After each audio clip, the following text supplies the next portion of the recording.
Salut à toutes et salut à tous.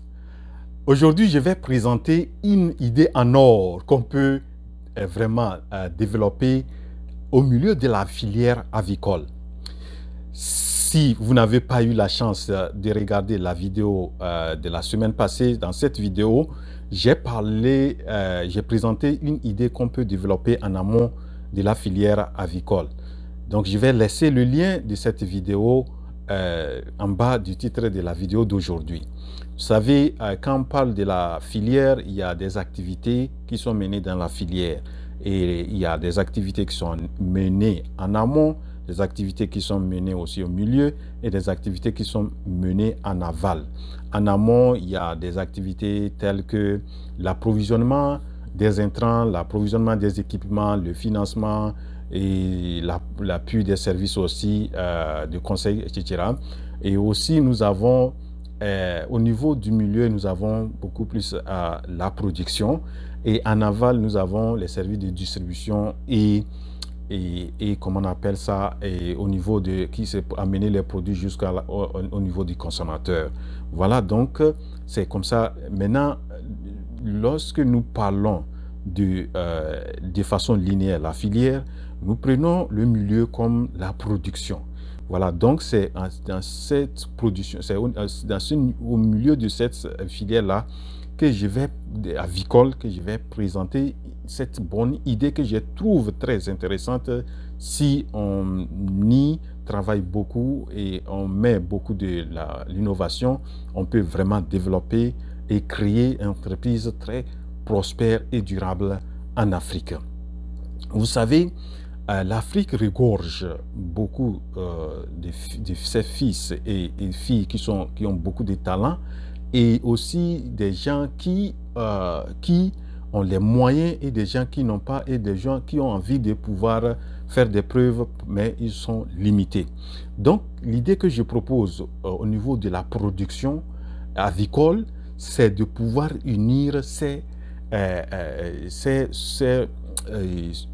fils et filles ensemble pour pouvoir développer des unités de production avicole, c'est-à-dire et pour permettre à satisfaire les besoins en matière de protéines animales. Donc l'idée consiste à faire quoi? C'est de créer une entreprise qui va permettre à ce que je nomme ça entreprise ensemble pour la production avicole. Donc c'est quoi concrètement? Cela consiste à amener des gens qui ont les moyens, qui seront comme des investisseurs, les entrepreneurs qui vont créer l'entreprise et aussi les paysans ou éleveurs qui, en réalité, vraiment ont besoin des moyens pour pouvoir se lancer dans la production. Donc, c'est de pouvoir unir toutes ces forces pour mettre en place des unités de production. Et c'est une idée, je pense, originale parce que en réalité, ceux qui seront comme des entrepreneurs vont faire de telle sorte qu'il y ait des entreprises, mais des entreprises qui, en réalité, qui vont produire, mais ce n'est pas et qui sont comme en même temps, ils sont pas en même temps propriétaires parce que les entreprises seront au niveau des éleveurs ou bien des fermes seront au niveau des éleveurs qui vont vraiment prendre soin de ces unités de production. Donc, voilà quelle est la problématique. C'est que vous savez, en Afrique, il a été prouvé que l'Afrique est le dernier continent à avoir le taux de consommation en protéines. Notre taux de consommation protéinée est le plus faible dans le monde. Et au même moment, vous voyez aussi la croissance de la population amène aussi à augmenter la demande en protéines animales. Donc la demande en protéines animales s'accroît de plus en plus et surtout en protéines venant de la volaille. Donc que ce soit les œufs, que ce soit les poulets de chair, donc la demande s'accroît de jour en jour. Ça, c'est le premier cas. Le besoin est rare. Maintenant, le deuxième, c'est que nous avons des paysans qui ont des terres, qui ont des atouts, qui ont la force, mais qui manquent généralement de financement qui les limite à rentrer, à pouvoir produire beaucoup. Et ça, c'est au niveau des éleveurs ou des paysans. Au niveau des investisseurs, vous voyez, des investisseurs, les gens ont les moyens, ils ont envie de créer des unités de production, mais souvent, ils sont confrontés aux problèmes de main-d'œuvre, de confiance, de vol, surtout en matière de la production avicole, surtout quand il s'agit des œufs.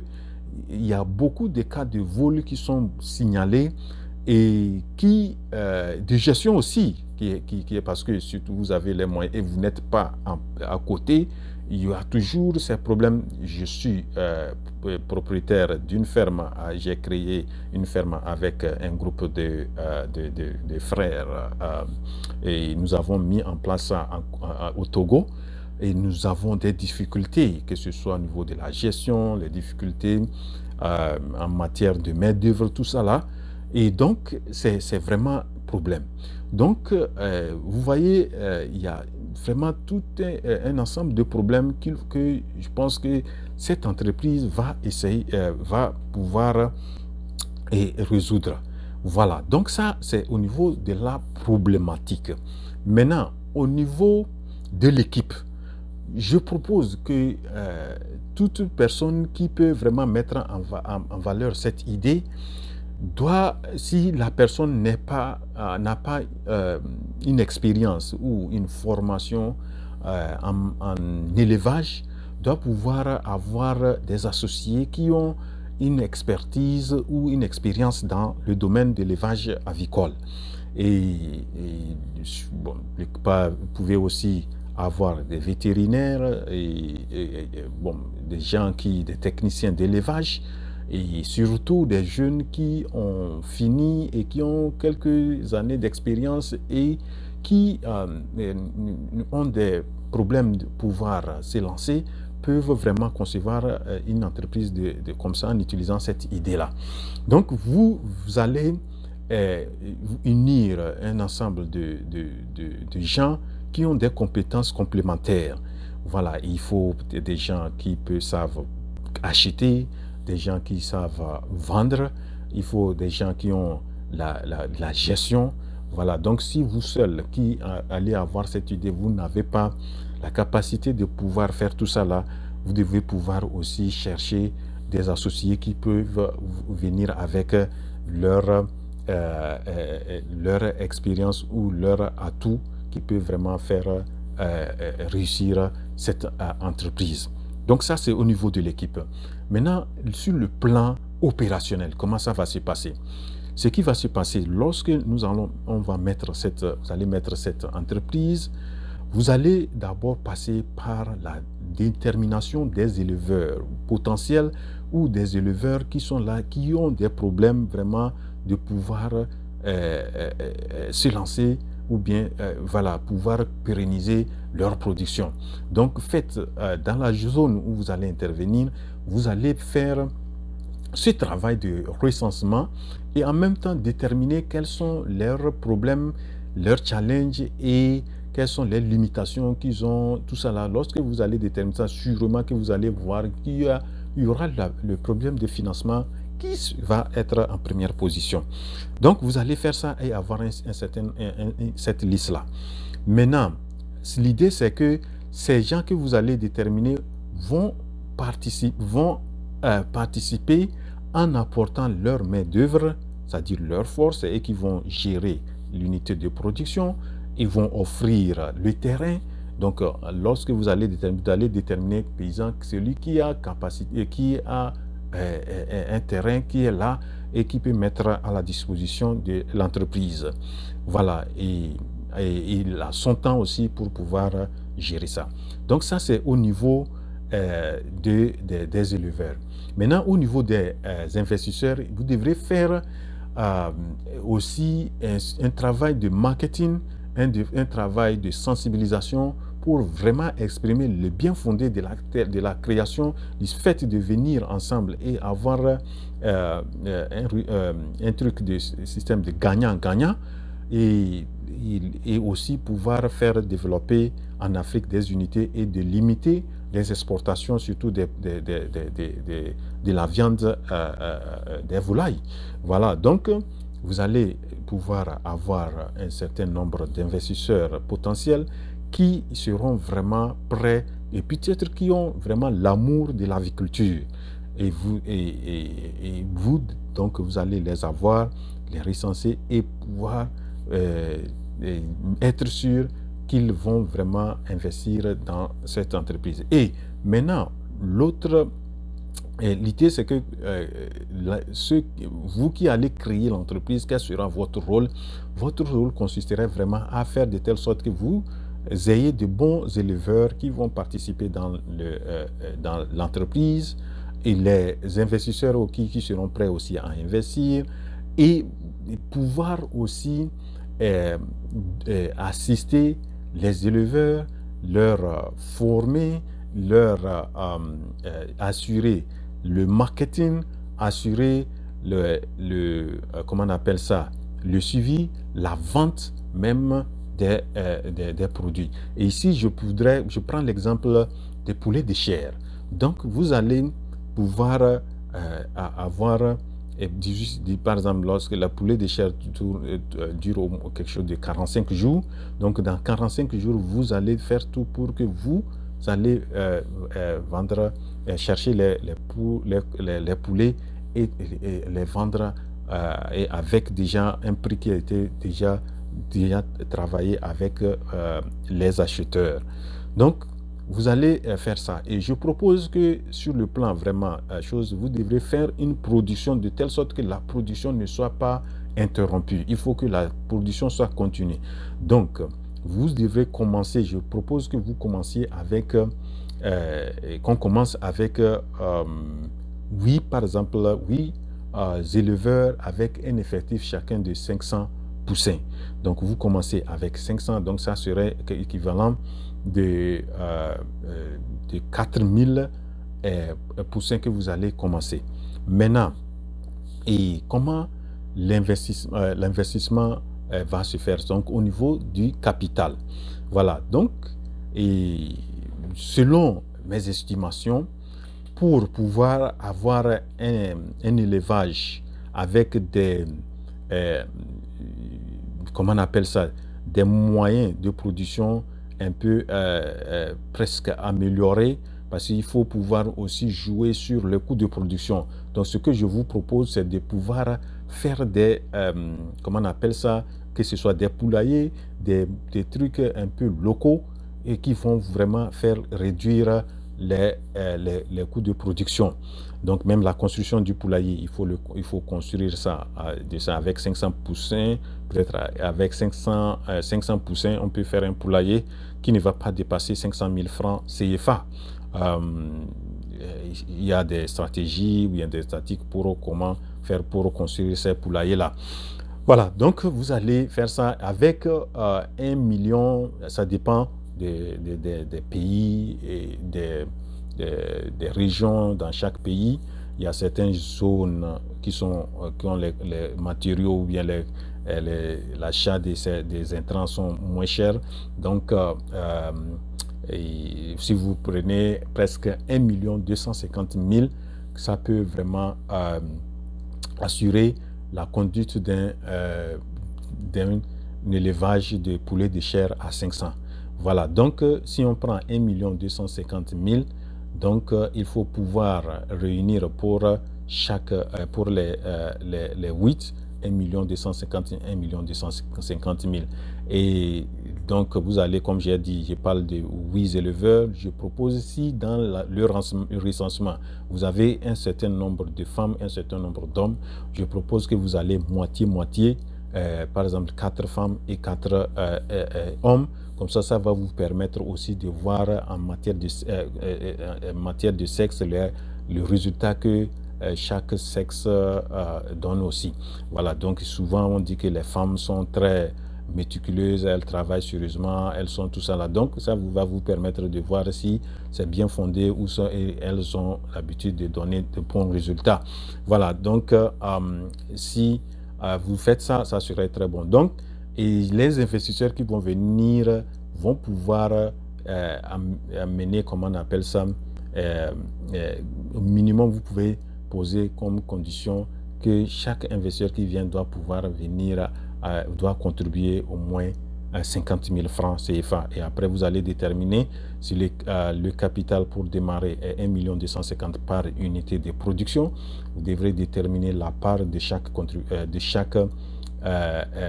on appelle ça, chaque investisseur.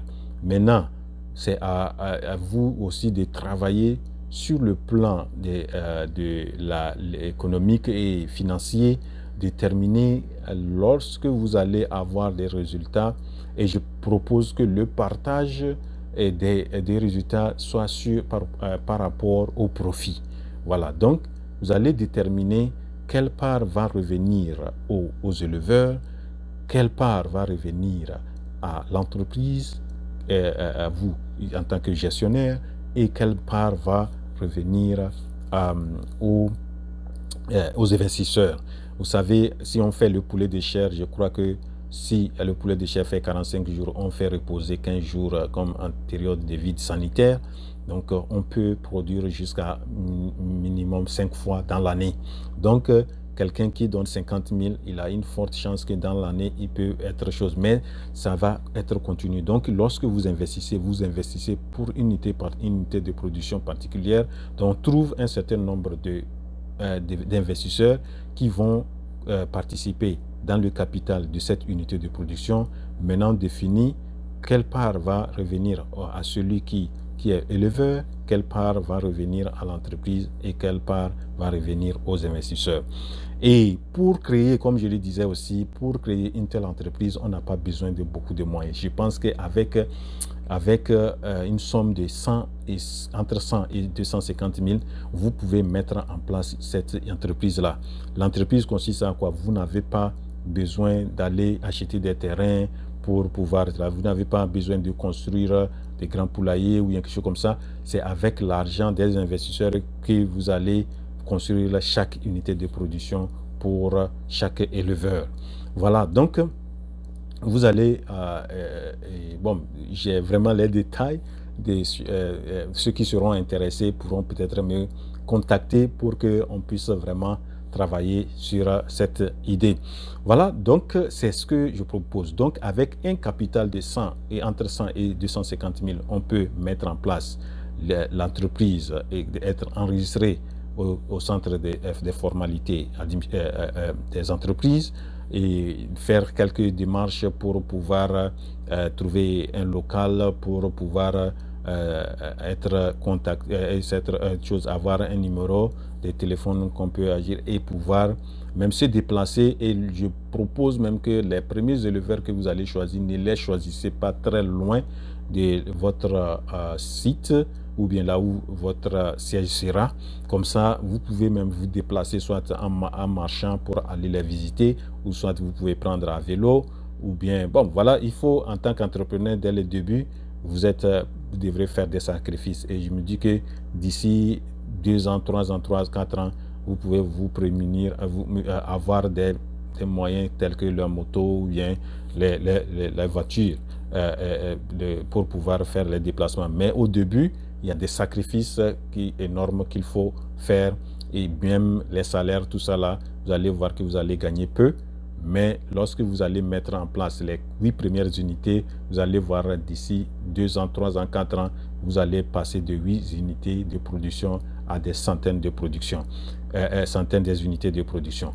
Voilà donc d'une manière succincte comment vous pouvez vraiment mettre en place une telle entreprise qui va réunir les forces telles que les investisseurs, ceux qui vont servir vraiment d'intermédiaires, et ceux qui sont des éleveurs qui conduisent concrètement les élevages.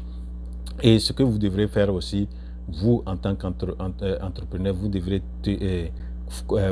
sur le plan opérationnel faire de telle sorte que chaque semaine vous faites une visite par unité. Comme ça, ça va vous permettre de voir comment les choses évoluent. Et je termine cette présentation en donnant quelques conseils très pratiques. Je pense que pour pouvoir réussir dans une telle entreprise, il va falloir d'abord l'honnêteté. L'honnêteté doit être capitale parce que vous aurez des partenaires, les investisseurs, les éleveurs, vous-même, les gens qui vont travailler avec vous, d'autres partenaires, fournisseurs, etc. Donc, tous ces mondes-là, vous avez besoin de prôner l'honnêteté et de pratiquer l'honnêteté au niveau. Et vraiment, lorsque vous êtes honnête, quand vous allez essayer de travailler, surtout au niveau des éleveurs, vous allez voir, eux aussi vont être honnêtes et chacun va gagner son gain. Voilà, l'honnêteté, le respect des engagements. Lorsque cette façon de partenariat de faire nécessitera de signer des contrats de partenariat entre vous et les investisseurs, entre les éleveurs et vous, etc. Donc, il faut pouvoir respecter les engagements que vous allez prendre avec ces différents partenaires. Donc, ça, c'est l'autre aspect l'autre conseil que je donne, c'est de pouvoir être à l'écoute, avoir un service clientèle au pair, respecter les éleveurs, respecter les investisseurs et pouvoir donner un service exemplaire à tout éleveur qui vient vous approcher. Et comme ça, vous allez voir que lorsque vous avez ça, vous avez une bonne expérience client, vous aurez vraiment, vous allez beaucoup réussir. Et voilà, donc c'est les quelques conseils que j'ai à prodiguer.